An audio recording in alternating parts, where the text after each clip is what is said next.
Republican Senator Lindsey Graham has died. His office says he passed away following a brief and sudden illness. In a Truth Social post, President Donald Trump called Graham one of the greatest people and senators. On a Saturday night in mid-July 2026, the phones of official Washington began lighting up one after another, each call carrying some version of the same disbelief.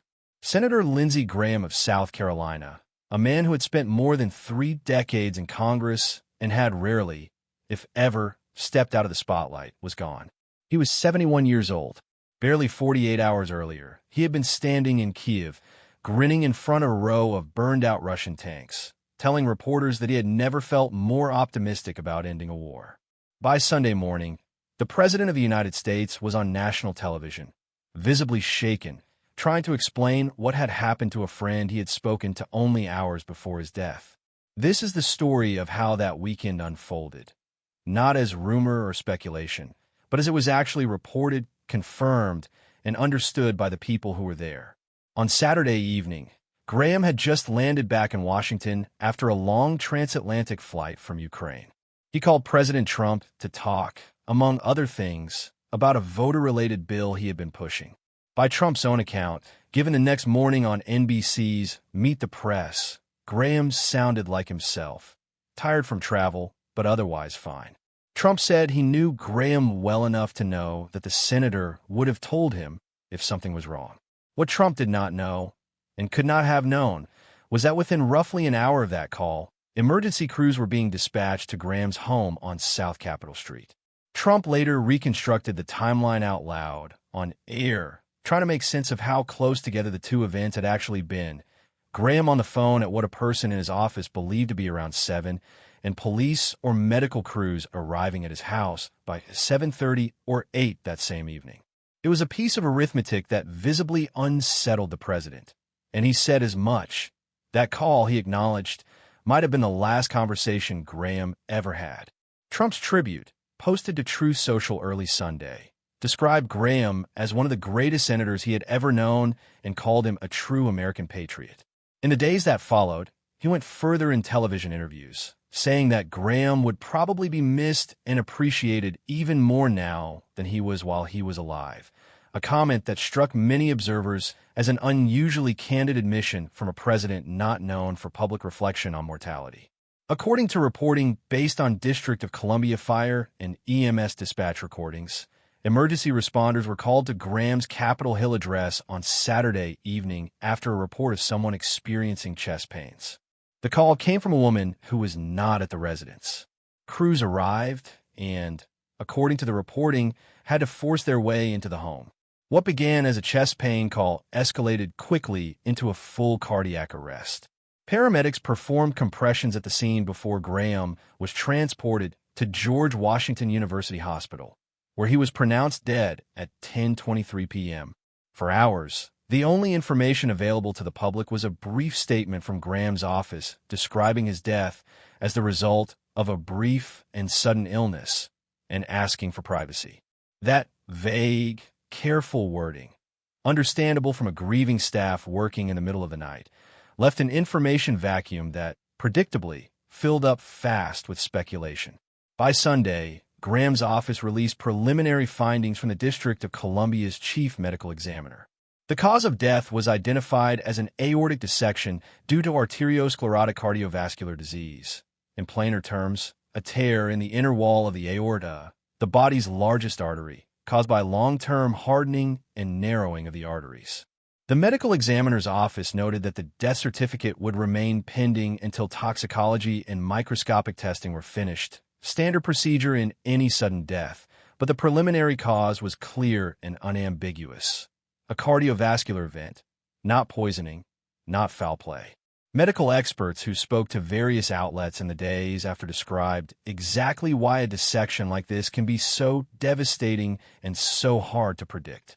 An aortic dissection occurs when the innermost layer of the aorta tears, allowing blood to force its way between the layers of the vessel wall. Depending on where the tear happens and how it progresses, it can cut off blood flow to the heart, brain, or other organs within minutes, or cause the vessel to rupture outright. It is rare, affecting somewhere between 3 and 30 people per million, most often those over 60, and it can strike someone who felt completely normal only hours before. Physicians pointed out that this is precisely why Graham could have seemed fine on the phone with Trump and still have been in a genuine medical crisis less than an hour later. It is not a condition that announces itself with the classic warning signs people associate with heart attacks. It often mimics other, less dangerous problems until it is too late. Graham's family had a documented history of cardiovascular disease. His father died of a heart attack at 69. That family history, combined with his age, put him in a demographic where arteriosclerotic disease and dissection risk are meaningfully elevated, a mundane, biological explanation sitting quietly underneath what many wanted to treat as a mystery. It did not take long for a very different narrative to take hold online. Within hours of the announcement, some of the loudest voices on social media were asking whether Russia or Iran might have had a hand in Graham's death.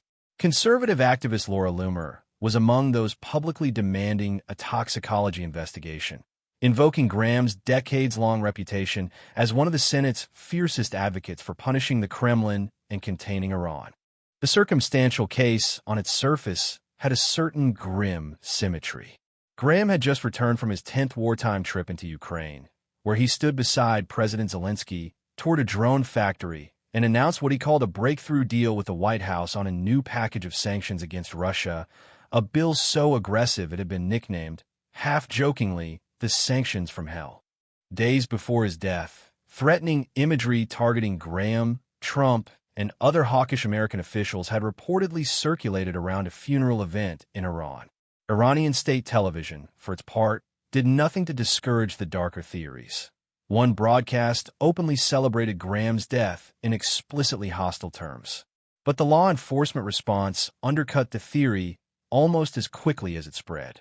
Multiple law enforcement sources told CNN there was no indication that Graham's death involved anything unnatural or criminal. Local police conducted the same routine review they perform after any unexpected death in a private home. The FBI director's public statement that the Bureau was assisting a fairly standard courtesy in the death of a sitting U.S. senator was seized on by some as evidence of a cover-up, when in reality it reflected nothing more than procedural involvement. No agency, foreign or domestic, has produced evidence contradicting the medical examiner's cardiovascular finding. To understand why Graham's final days looked the way they did, it helps to understand what those final days actually were. Graham's trip to Kyiv in July 2026 was his 10th visit to Ukraine since Russia's full-scale invasion began in 2022, a level of personal, repeated engagement with an active war zone that few American lawmakers of any party came close to matching. He was greeted warmly by President Zelensky, toured a facility producing interceptor drones designed to shoot down Russian attack aircraft, and argued publicly that it would be a serious mistake for the United States not to deepen its cooperation with Ukraine's drone industry, given how much Ukrainian engineers had learned, out of necessity, about modern warfare. Standing near destroyed Russian armor outside Kyiv, Graham told reporters that he and Connecticut Democrat Richard Blumenthal, his longtime bipartisan partner on the sanctions legislation, had just secured the White House's support for the latest version of their Russia sanctions bill. The legislation, formally introduced afterward as the Sanctioning Russia Act of 2026, proposed steep tariffs, in some drafts as high as 500%, on countries that continued buying Russian oil, gas, and uranium, along with sanctions targeting Russia's so-called shadow fleet of tankers used to move oil exports around Western restrictions. Graham told reporters in Kyiv he expected the Senate to begin moving the bill within days. He was blunt, as he often was, about his skepticism toward renewed peace talks between Russia and Ukraine, calling an upcoming round of negotiations in Turkey likely to amount to a Russian charade. It was vintage Graham, undiplomatic, combative, and entirely certain of his own read on Vladimir Putin's intentions. He flew home believing he had finally broken through more than a year of stalled negotiation. He did not live to see the bill reach the Senate floor. In the days after Graham's death, the sanctions legislation he had spent so much political capital building took on a different kind of momentum. A bipartisan group of senators formally unveiled the updated bill on Capitol Hill, describing it as carrying his personal sign-off and noting that not a word of the text had been changed since his death. Senate Minority Leader Chuck Schumer publicly urged Majority Leader John Thune to bring the bill to the floor immediately, calling it a fitting tribute. Thune, for his part, said he was hopeful the chamber could pass it as what he called a lasting legacy for Graham. Republican Congressman Michael McCall announced plans to introduce a companion bill in the House, urging colleagues to pass it in Graham's honor. Trump himself said publicly that the bill had a good chance of passing, and even suggested it could be expanded to include penalties targeting Iran. It was a striking turn for a piece of legislation that had spent well over a year stalling and restarting inside the administration, repeatedly shelved as Trump pursued his own diplomatic openings with Moscow. Analysts who had watched the bill's long, halting path through Washington noted that Graham's death may have accomplished, politically, something his relentless lobbying alone had not quite managed to finish. Though they were also careful to point out that his absence cost Ukraine's advocates a uniquely trusted back channel to the president. Perhaps nothing captures the strangeness of Graham's final act quite like his political relationship with Donald Trump, a relationship that began in outright hostility. During the 2016 Republican primary, Graham was one of Trump's most vocal critics inside the party, warning that nominating him would be disastrous for Republicans and using some of the harshest language any GOP figure directed at Trump that cycle. After the January 6, 2021 attack on the Capitol, Graham stood on the Senate floor and declared in effect that he was finished, that enough was enough. And yet within a relatively short span of time, Graham transformed into one of Trump's most reliable defenders in the Senate, a frequent golf partner, and by his own description, a close late-night phone confidant. He leaned into the reversal publicly rather than hiding from it, joking self-deprecatingly about never having beaten Trump on the golf course and describing himself, in one of his favorite phrases, as the president's North Star on foreign policy. It was a relationship many in Washington genuinely struggled to explain, and one Trump referenced directly in his tributes after Graham's death, describing him as being like family. That capacity to be simultaneously combative and deeply loyal defined much of Graham's career. Democrats who had fought him for years on policy, including some who had clashed with him bitterly during Supreme Court confirmation battles, offered warm, personal tributes after his death. One longtime Democratic sparring partner said there was no better friend and no tougher political adversary in the chamber. It was by most accounts a rare thing in modern Washington. A lawmaker capable of making genuine friends out of people who spent years opposing nearly everything he stood for. Graham's public identity was built almost entirely around the Senate. He never married and had no children, a fact that trailed him through decades of public life and speculation. He tended to defuse the subject with a self-deprecating line about never having found time to meet the right woman, and about her being smart enough not to have time for him either. Behind the joke was a far heavier story. When Graham was in his early 20s, his mother died of Hodgkin lymphoma. 15 months later, his father died of a massive heart attack, the same category of cardiovascular disease that would eventually take Graham's own life decades later. Graham, then 22 and a senior at the University of South Carolina, became the legal guardian of his younger sister, Darlene, who was 13 at the time and reportedly the one who discovered their father's body. Graham later formally adopted her so she could receive his military benefits, and by every account from those who knew the family, he effectively became her parent while still barely an adult himself. Darlene Graham Nordun went on to build her own career, spending years as communications director for South Carolina's Vocational Rehabilitation Department and later serving as a commissioner for the South Carolina Commission for the Blind. She appeared periodically at her brother's side throughout his political life, including at the launch of his 2016 presidential campaign, where she spoke about how difficult those early years had been for both of them and how much she had leaned on him. In a most striking postscript to Graham's story, Trump publicly recommended that South Carolina's governor appoint Darlene to serve out the remainder of her brother's Senate term, calling it a fitting tribute to Graham. Governor Henry McMaster made the appointment, and Darlene Graham Nordun was sworn in within days, becoming the first woman ever to represent South Carolina in the United States Senate. At her swearing in and in the appointment announcement, she spoke directly to her late brother, saying she missed him more than she could put into words, but that she intended to carry his work forward. It was, in its own way, a continuation of the same dynamic that had defined their entire relationship. Graham looking out for his sister, and in the end, being looked after in return through the office he had held for more than 2 decades. Graham had just won his Republican primary weeks before his death and was preparing to run for another 6-year term, facing Democratic challenger Annie Andrews in November. Under South Carolina law, Governor McMaster had the authority to immediately appoint a replacement to serve out the balance of Graham's current term, which was set to expire in January.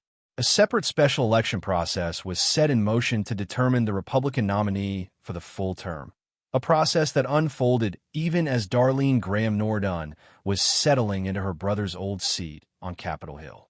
Graham had held that Senate seat for more than 23 years, making him only the 3rd person to represent it in nearly 70 years, following the long, singular tenure of Senator Strom Thurmond before him. Governor McMaster, announcing the appointment, called Graham an irreplaceable figure in South Carolina politics, the kind of tribute that, however customary in tone, reflected something real about how deeply Graham had embedded himself in the state's political identity across 3 decades in Washington. By the time of his death, Graham had spent more than 23 years in the Senate, arriving in Washington in 2003 after earlier service in the House of Representatives. Before politics, he had served as an Air Force lawyer, an experience that shaped much of his later focus on military and national security policy and that he referenced constantly throughout his career. Over the decades, he sat on the Senate Judiciary Committee, chairing it during some of the most contentious confirmation fights of the Trump era, and built a reputation as one of the chamber's most aggressive voices on defense spending, foreign intervention, and support for American allies abroad. He was, for most of his career, closely associated with the late Senator John McCain of Arizona, a friendship that predated and, in many ways, outlasted his later alliance with Trump. The two men were famously inseparable on foreign trips for years, so much so that reporters covering the Senate refer to them almost as a single unit. When McCain died in 2018, Graham was visibly devastated on camera, telling interviewers he had cried more over that loss than almost anything else in his life, and promising to give his friend, whose Senate desk sat beside his own, the send-off he deserved. In the years that followed, Graham was frequently described, including by commentators covering his own death, as having inherited the mantle of Washington's most outspoken Russia hawk directly from McCain, who was famous for calling Russia a gas station masquerading as a country. That inheritance was very much on display in Graham's final months. Long after McCain's death, Graham remained the Senate's most consistent and combative voice, arguing for tougher sanctions on Moscow and unwavering support for Kyiv, a position that occasionally put him at odds with parts of his own party and, at times, with the White House he otherwise supported almost without reservation. It was a tension that defined the last chapter of his career. Intense personal loyalty to Trump on most matters, paired with an equally intense and independent commitment to a hard line against Russia that he refused to abandon even when the administration's own posture